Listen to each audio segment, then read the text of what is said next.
Okay.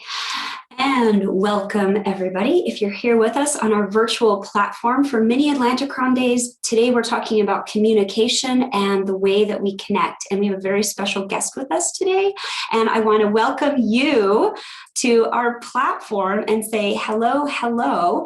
This is Maura Sweeny, and she is a podcaster, a speaker, and the ambassador of happiness. And she is here to talk about how we connect and, more importantly, the power of connection and you. So welcome, welcome. It's nice to see you again. You too. Thanks for having me, Heather. I'm thrilled to be here. This is like a great spot to be. We're thrilled to have you here, and thank you for being part of this program. Normally, we have this program, and it will happen in the end of July and August, and we have about 400 youth that we bring to an island in the middle of the Danube River, and we bring experts in all different fields from around the world to this island, and we immerse ourselves in a camp that happens outdoors for 10 days, and we immerse ourselves in these types of subjects and discussions. So based on this year, we decided to kind of give people a little bit of a taste of what Atlantykron is as we're building up to our big event. And so one of the things that we focus is on communication, which has been such a big part of this year. So I'm going to give the talking stick to you and just say, welcome, welcome. We're so happy to have you. Well, thank you. And for everyone who's listening in today, I want to tell you, I have been so looking forward to today's event because there was a day that I was in your shoes. I might have lived in a different country. I might have been from a different era, but I want you to know that even though we're on, Zoom today, rather than my being in your company, I want you to put on, let's say, your dream mask.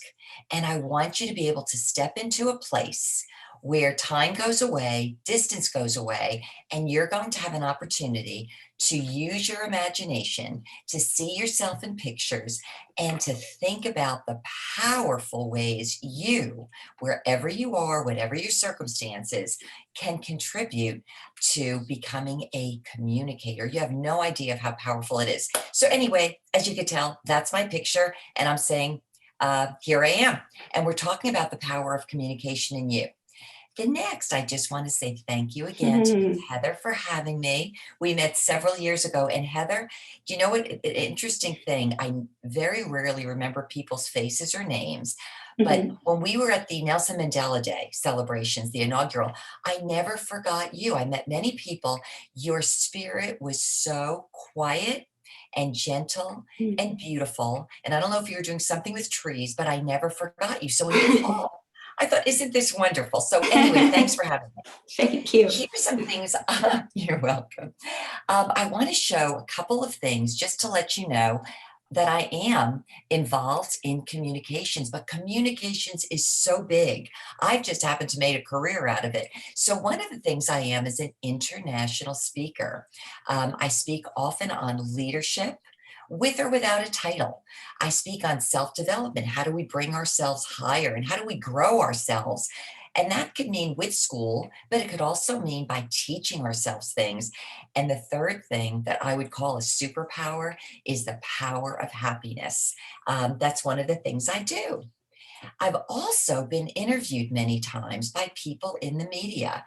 I think I lost count, but it was probably over 400 outlets where people would bring me in to get my ideas on various topics. And in every single case, I can't even tell you how much I love it because as a young person, I always wanted to be out and I wanted to be with friends. And my mother was afraid to go outdoors. So oftentimes she kept me in. And I can remember crying by my front door when my friends were outside playing in the neighborhood because I was apart from them. And you know what's so amazing? I made a decision I was going to grow up and learn how to connect with people. And I was also going to be happy in my own right. And so I look at things today and I think, isn't this amazing? We probably can't connect on an island, but here we are connecting anyway. So here's the last thing. And this is where Miss Heather and I met, where we were at the inaugural Nelson Mandela Day celebrations. And that was where I got my honorary title, the Ambassador of Happiness, through the UNESCO Center for Peace. And I want you all to know this. I had no title, but I love to travel the world, which was something I've probably traveled to over 60 countries, maybe close to 70 by now. And everywhere I go, everything I write about, everything I do is always designed to see how I can relate one person to another, how I could find the things that people see that make us alike rather than different, that unite us and uplift us. And the funny thing was when I went to the to speak at Nelson Mandela Day, I didn't have a title. I was just me communicating.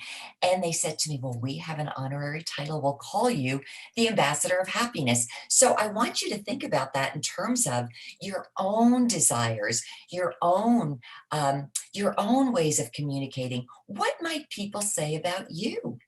And there's probably a very good word that you've got somewhere in your spirit and your soul that is important to you. And over the course of time, people will actually know you by that word and by that feeling. So let's talk. What's communication? Well, we might as well start with the definition. And communication, as you realize today, it goes out on so many levels, but very simply, it's the exchange or the interchange of thoughts and messages or information. And it goes by speech, through signals, which is what we're using today, images, writing, and even your behavior. So that means even if you don't have a cell phone, an iPad, a computer, to communicate with the rest of the world, your behavior, the very thoughts you have, the intentions you have, do you know they're all a part of communication? So that's why you, in and of yourself, are a powerhouse, whether you know it or not, and your communication can be used for really good reasons. So I'm a professional communicator, and you can, as Miss Heather mentioned, I've done books, I've written blogs, I've done videos, I have a podcast, I'm a public speaker, and I'm also a teacher. But one of the biggest reasons why I'm a professional communicator is because when I was very young, I could tell you it was probably 5 years old, I wanted to see a better world. Actually, I believed in a better world. And you see the picture I created here? I would look at airplanes in the sky and I would actually think about where the planes were going. And I kept imagining people all around the globe. They looked different. They spoke different. They dressed different. They lived differently. And I would look at all these people in my imagination. I thought, oh, how do I get to these people?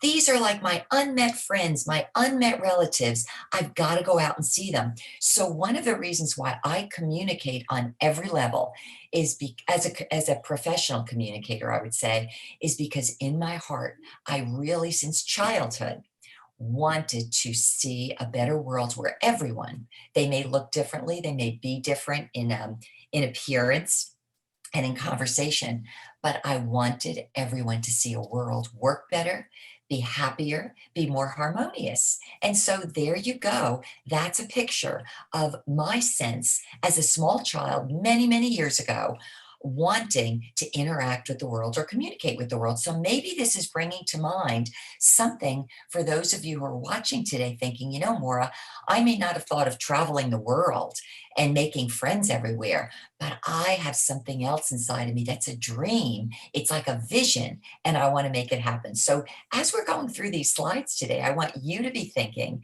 more and more about how you can fuel and add more light to that very idea and that ideal within you. Okay, here's something I mentioned to Miss Heather that I was going to talk about some of the superpowers that you have regarding communication. And one of them is called influence. Now, the reason why we're looking at stars is that the word influence means ethereal or unseen power from the stars, which I thought was really, really That was cool. quite amazing, right? Yeah, And right.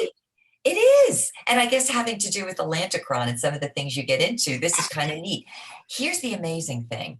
It's actually an old word, and it does say that whether we realize it or not, like we think we're 3D people, that we live in a 3D land, but so much of our influence and our power is something that's unseen. I would say it's a hidden energy, but many of us don't even know we have it, or if we don't know we have it, we might not be using it to our benefit and to the benefit of the world.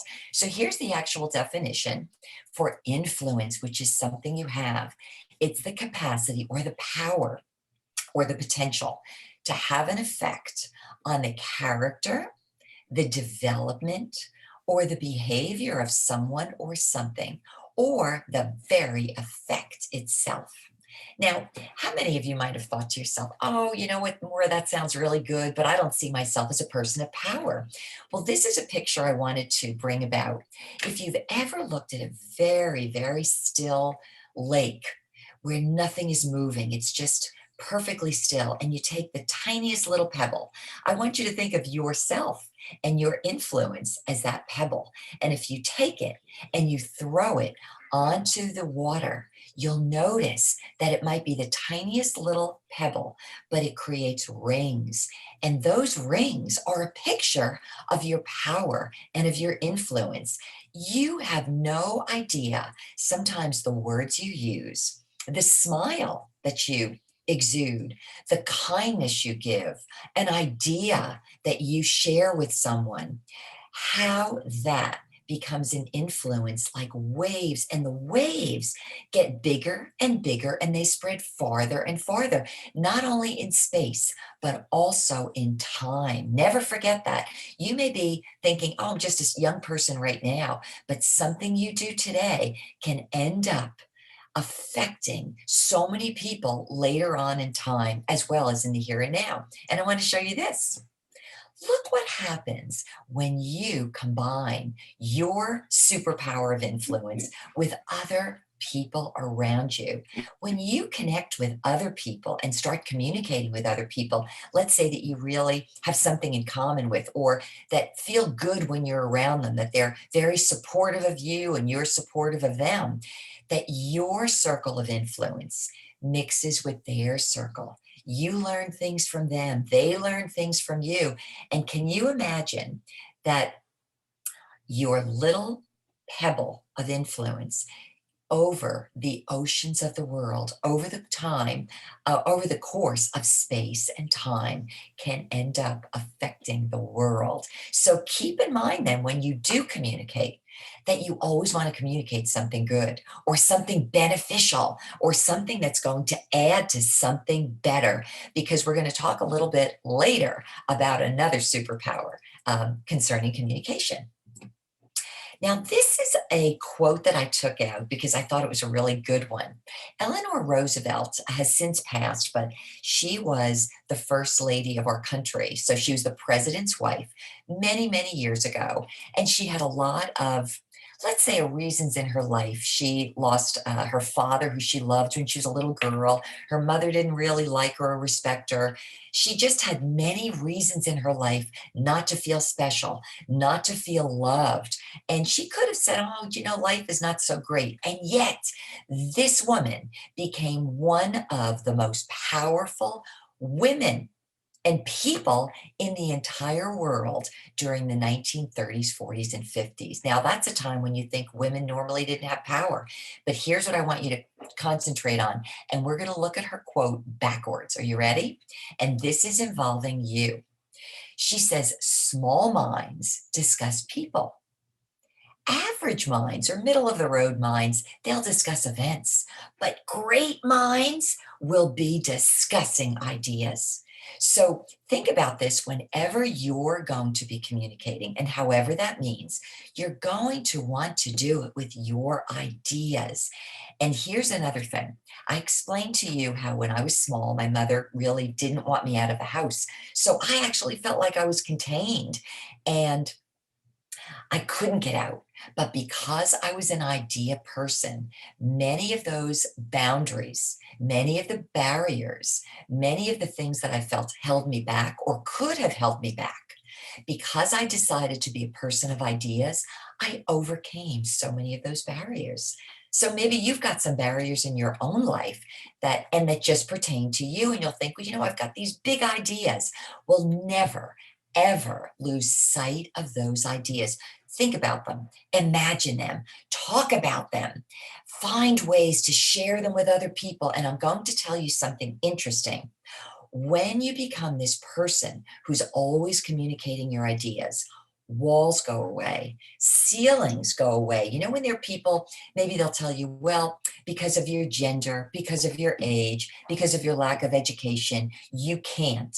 I want to tell you, if you move away from those 3D thoughts and you move into the space of ideas, people will see you as the idea. And ideas, because they're higher and greater, because they come from your mind, they have the capacity to go outside walls. They have the capacity to go outside the ceilings or any other thing that you think ever limits you.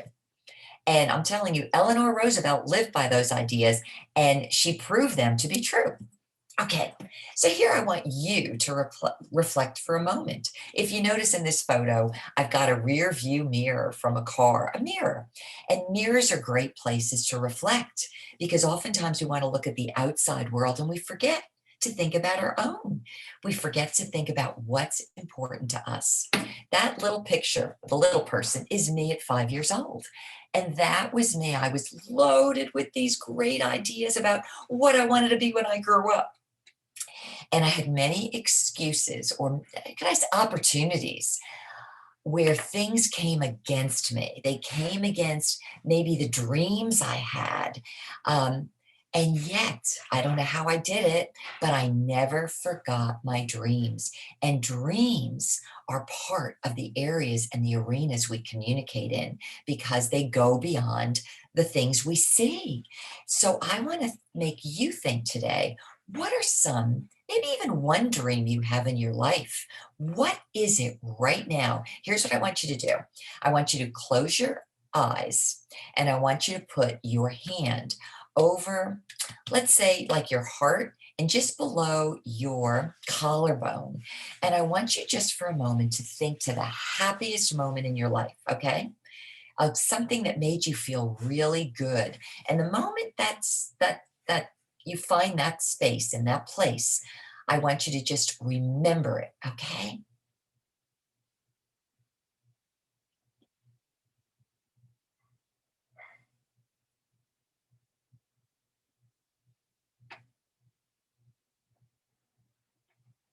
Okay, for the purposes of today, I want you to know something. If you didn't have enough time to really go deep, I want you to do this later because there's something that happens when you put your hand kind of on your heart.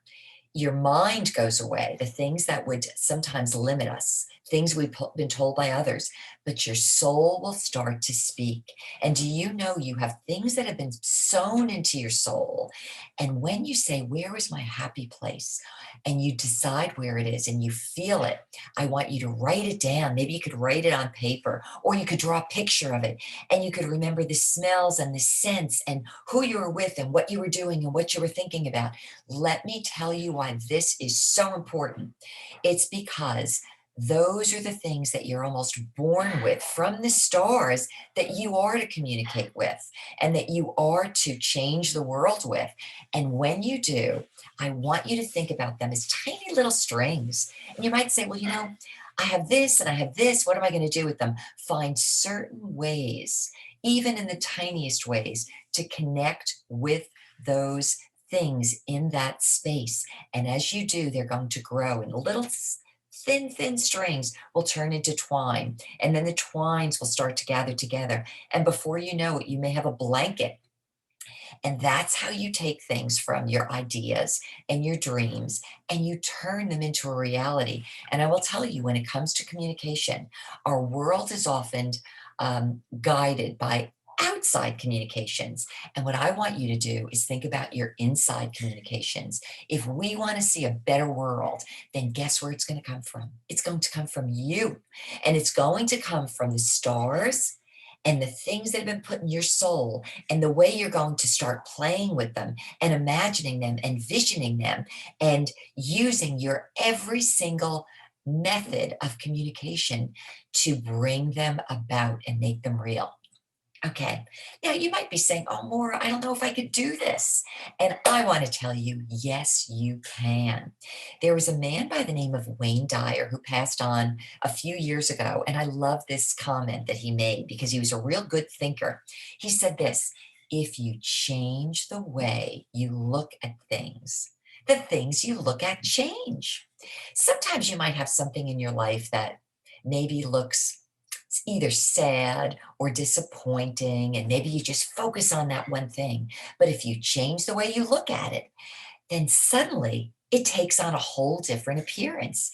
And one of the things I always think about is this: the most difficult challenges we have in life, if we look at them in a new way, like Wayne Dyer says, and I had to do this in my own life many times, they become not the things that stop you from gaining access to your dreams. They end up becoming the little stepping stones. As you overcome that thing, you get stronger, you get more powerful. You have to keep changing your mind to agree with what you want instead of what's in your way. And power, power, power comes.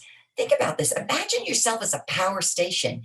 Every time you think in new ways and you change the way you look at things to make everything order up and get in line with your dreams, you're literally powering your own personal communication station so that the things you have that you were maybe born to do end up gaining steam in unseen as well as seen realms. Now, this is just a quick picture I want to show you. As I mentioned, I travel to a lot of places and I speak in many places. And this is one country I was in, former war-torn country. So after war, many people feel depressed. And let's say a lot of things are destroyed. Well, while I was there with my husband, we were in a downtown area and I said, wait a minute, you've got to take a picture of me in front of this mural. This mural was actually drawn by, I don't know if it was a guy, a girl, or whomever, in front of a bombed out parking lot.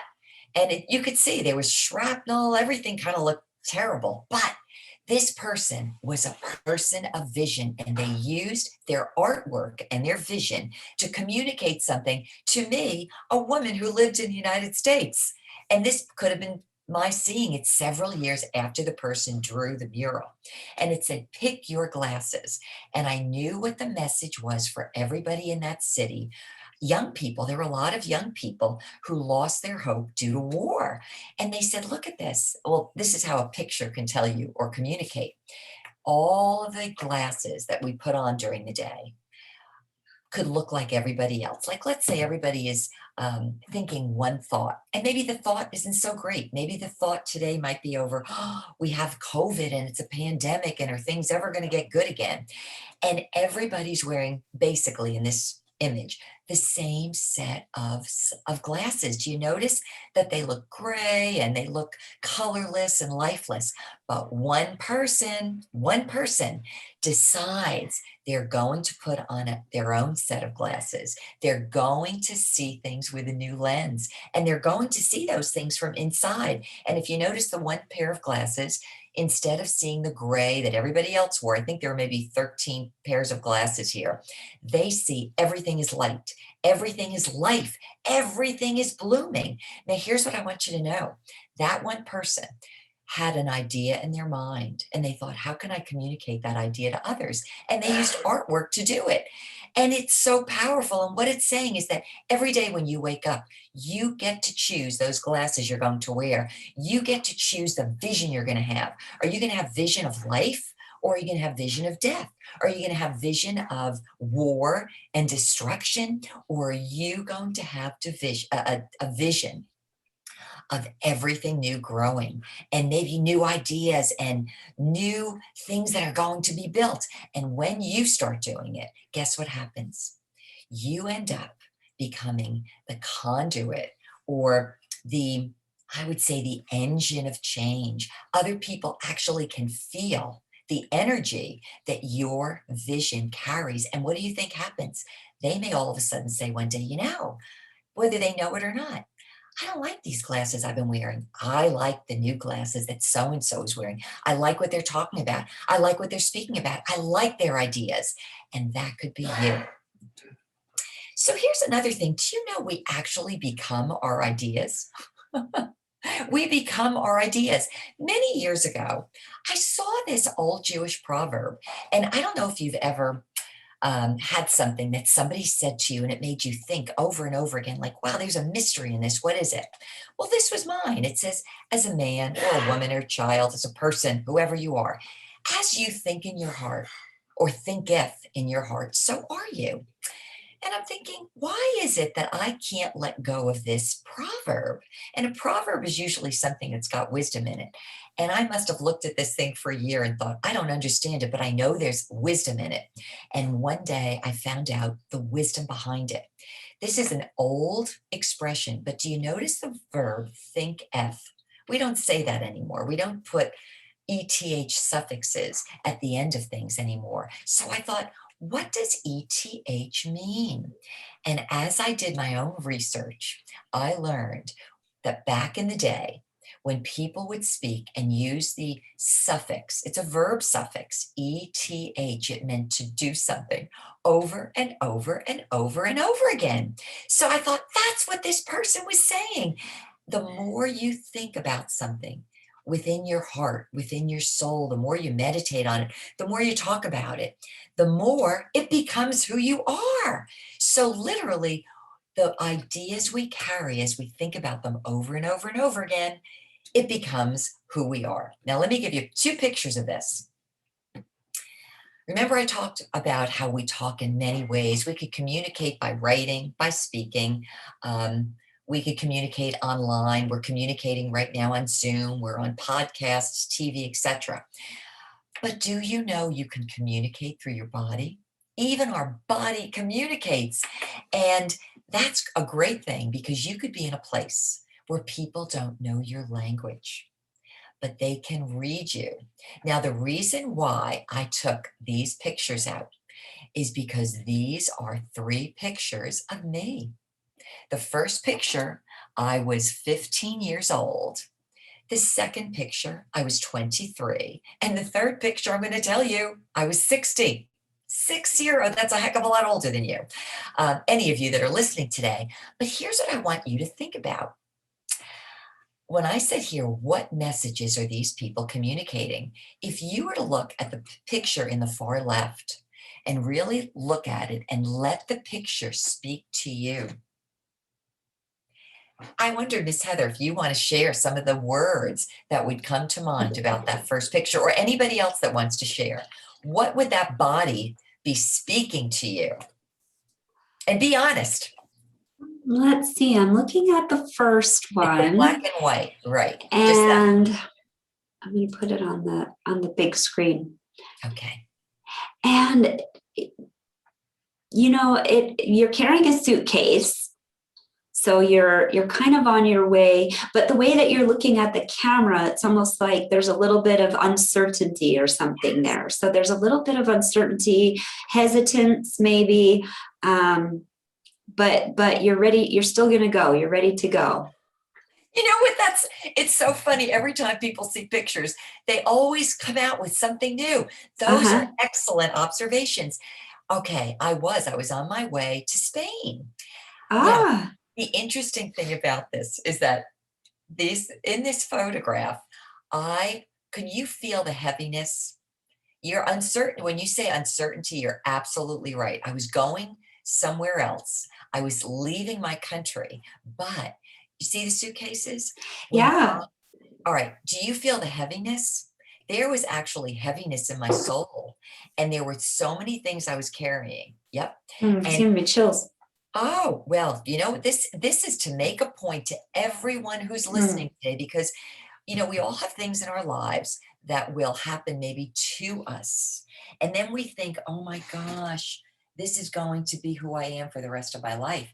And when you use the word uncertainty, but I'm still going somewhere anyway, that's what happens with all of us, we may have dreams in our hearts and our lives, things we want to do and things we're called to do, and where there's always going to be a place of uncertainty. In my case, yes, I was carrying a lot of heaviness, like heaviness in my soul, maybe things I was thinking about, things in my mind. I used to see myself as maybe a child victim.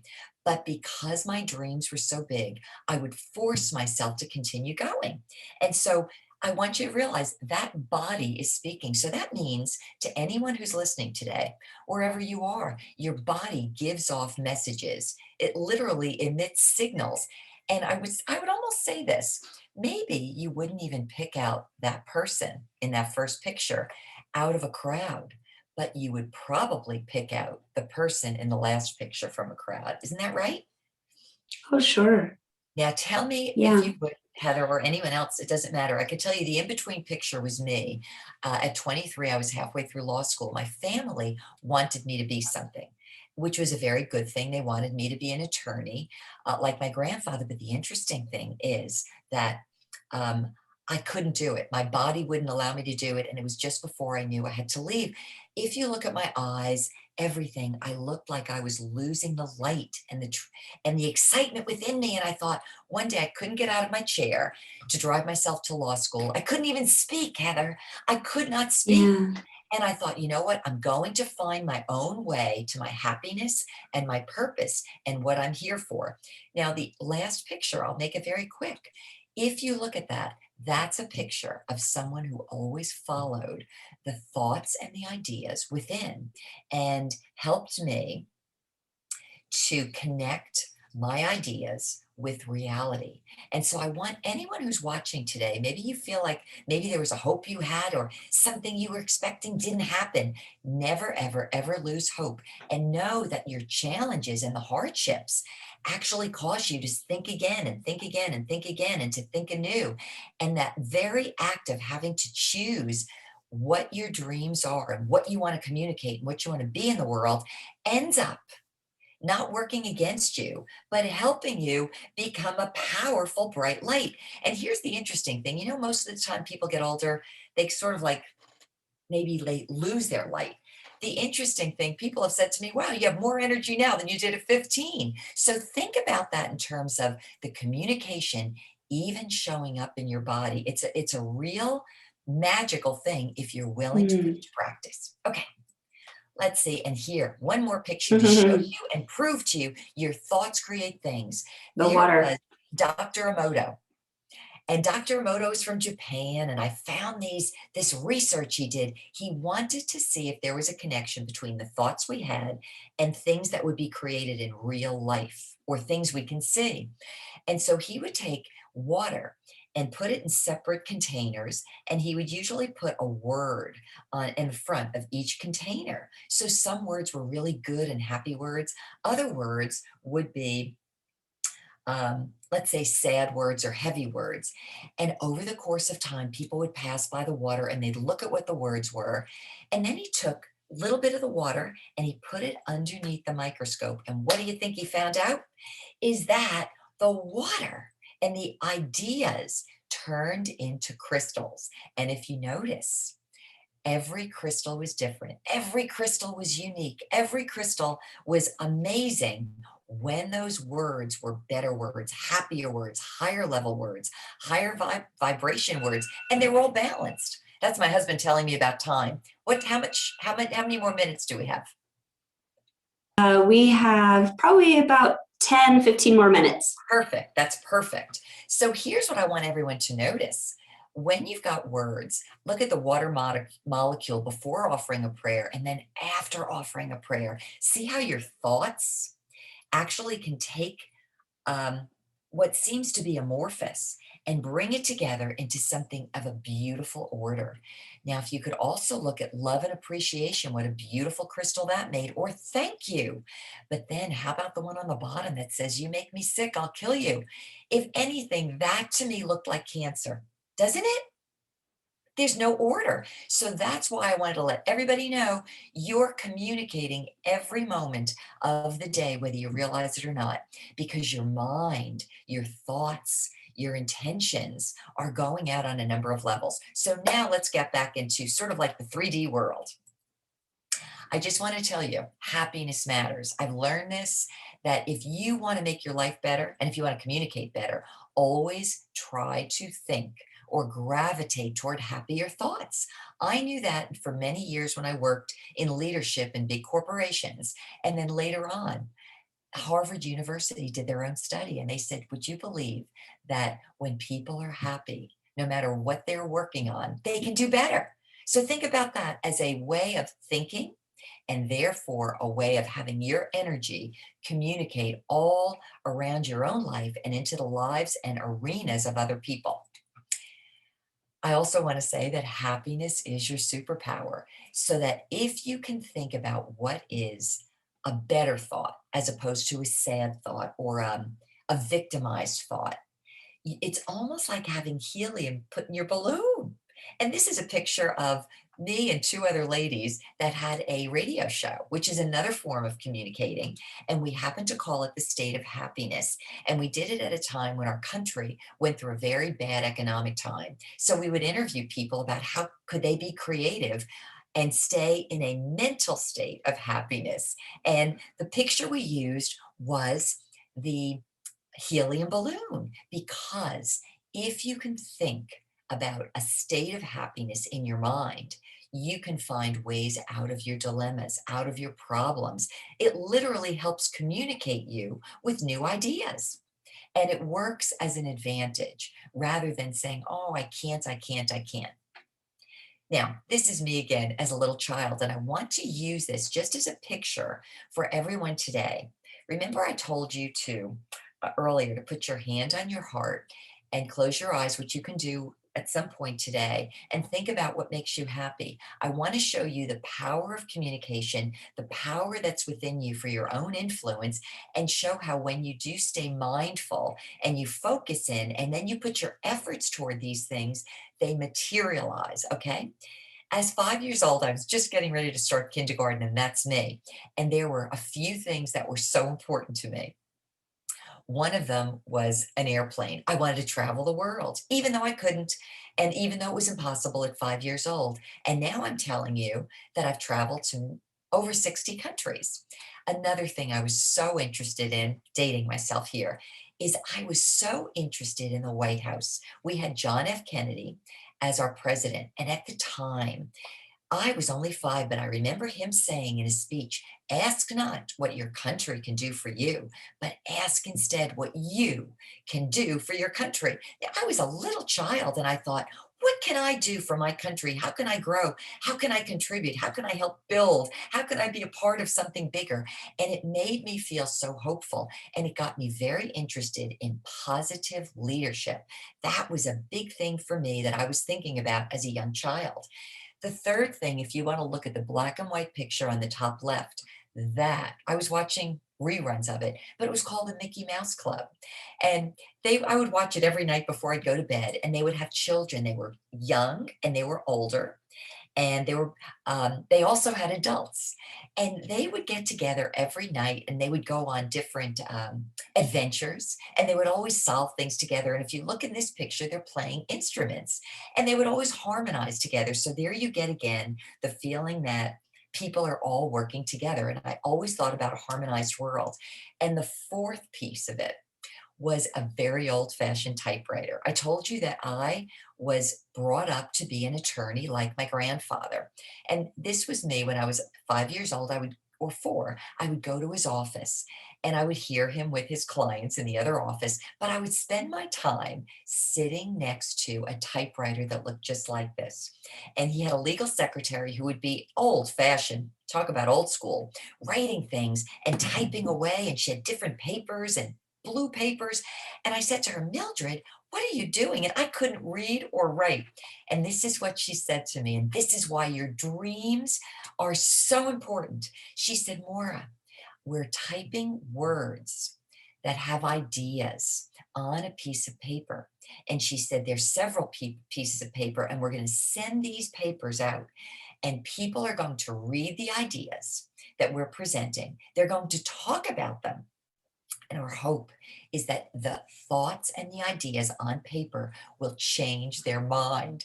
And do you know, from that moment, I thought, that's what I want to do. I want to communicate. I didn't have the word communicate, but it's what I wanted to do. If you look at all these pictures, this is exactly what I do today. Different time, different era, different ways, but I became a world communicator on a number of levels, talking about good leadership and world harmony. So maybe you've got something of your own.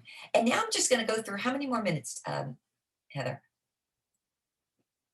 You're on mute. Probably about 8 more minutes. Perfect. Okay, we're just going to go through a couple of little pictures, and every one of these is going to be here for you because I said this is you and your power.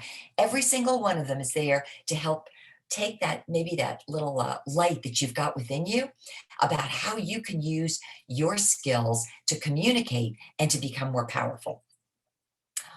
I want to say, start wherever you are. This is not me, but this is my daughter when she was 9 years old. And she is a communicator today. She works with UNICEF and she's in charge of all of UNICEF's photographs. And isn't that funny? You think about what a small world, Heather, that she's connected like you are with UNICEF. That's really cool. And UN. And Yeah. she loved to travel and she loved helping people. And the thing was, when she was only 10 or 11, and this was before we had the internet working the way it is right now, she started a little magazine online called Tween Zine. She got all of her friends involved in it. And she would write articles. She would get them to write articles, maybe about favorite movies, best stories. She would do polls so people could vote on what they liked. And she started at only 10 years old. And now today, she is a global communicator. But her way of communicating had to do with photographs, even though she's written and she's done things like that. So maybe there's different ways you want to communicate. And I want to I want to show you some other pictures, because maybe you're saying, well, Maura, maybe I don't want to communicate the way you do. I just want to say this, keep this in mind, learn and love to read. You can change your world and change your thought life and change where you travel and where you go by learning to read. And one of the best places to learn to read are through biographies, because you're going to learn about the lives of people who became very powerful world changers. I did that when I was maybe in second grade, and they lived inside of my heart, and I would draw upon the lives of other people to help my life become a more powerful one. You can start a club, maybe wherever you are. Maybe you live in a village. Maybe you have an idea. Maybe you're into science. Start a club. And that club helps you communicate and share ideas and share your influence. And what do you think happens?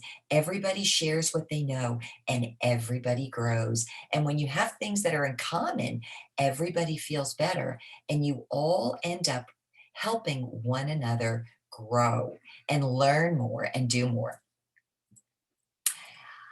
I'm going to pass over these things because I want to give you some other little pictures. Okay, this is me. You wouldn't even be able to find me in there. I'm in the back row, 1, 2, well, whatever. The girl with the short hair. Don't ever be afraid of failure. I was in, and this is about learning a new language because it's another way of communicating. When I was in high school, I chose to learn Spanish, and I was in a private high school. The teacher I had did not know English, so I was memorizing words, but I didn't understand the language. And then my second year, I went to a new school, and I got there and I thought, oh, I don't know, I'm failing everything. I have no idea of what's going on.